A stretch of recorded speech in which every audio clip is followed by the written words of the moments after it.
Hi, this is Vaibhav Vaidya with the Fits on the Go blog here at the 25th Annual Legislative Conference in Washington, D.C. We're joined today by Nathan Gonzales from the Rutherford and Gonzales Political Report. Thank you for joining us. No problem. Thank you for having me.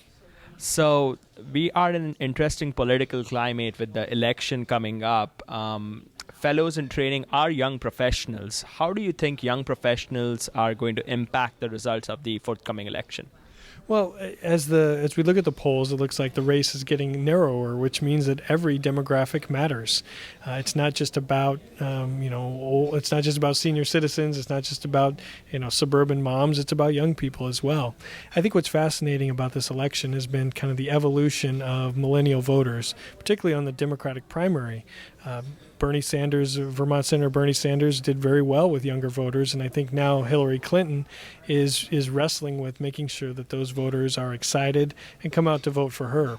I think one of the things that's caught the Clinton campaign off guard is this idea of becoming the first woman president. And I think that they thought that would resonate with women, no matter how old they are.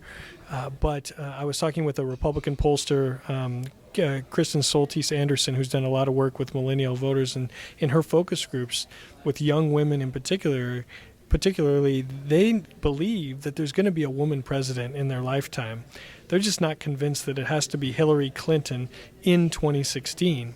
And I think the Clinton campaign has to get beyond that, or has to cross that threshold with them, because when you compare Hillary Clinton with Barack Obama in 2008, she doesn't have the same level of enthusiasm, and so she either has to create it around her own bio, or just make sure that they don't want Donald Trump, and make sure that those are the stakes that are set out. So, this election, even if young people aren't voting, they're still voting. You're still making your presence known. You're just choosing not to participate and let other people make that decision for you. And we often don't know how close a race is actually going to be until it's over. And so it's important to participate.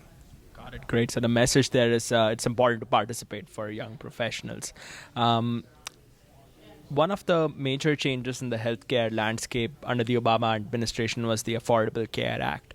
How do you think that act is going to impact the forthcoming election? Well, it's amazing that we're 6 years from the Affordable Care Act, and it's still kind of percolating as a campaign issue. I think the place that we see it most is on the Republican side. Republicans using it as a way to fire up the base, using it as an example of government overreach, government in your business, and government gone awry, whether it's through the different state websites or different facets of it. And so we're still seeing it as a campaign issue.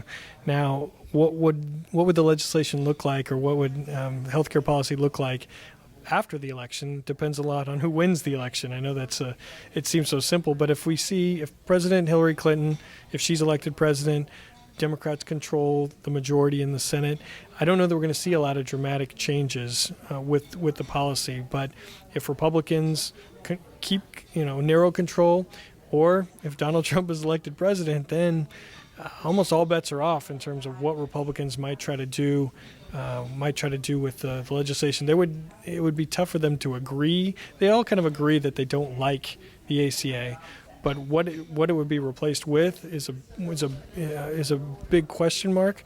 But Republicans would love to at least be able to have the opportunity to wrestle with it, because that means that they've won the elections. Wonderful. Well, on behalf of all the fellows, we really appreciate your insight to the forthcoming elections. Thank you for being here. No problem. Thank you for having me. All right. For more videos like this, please go to youtube.com/fitsonthego.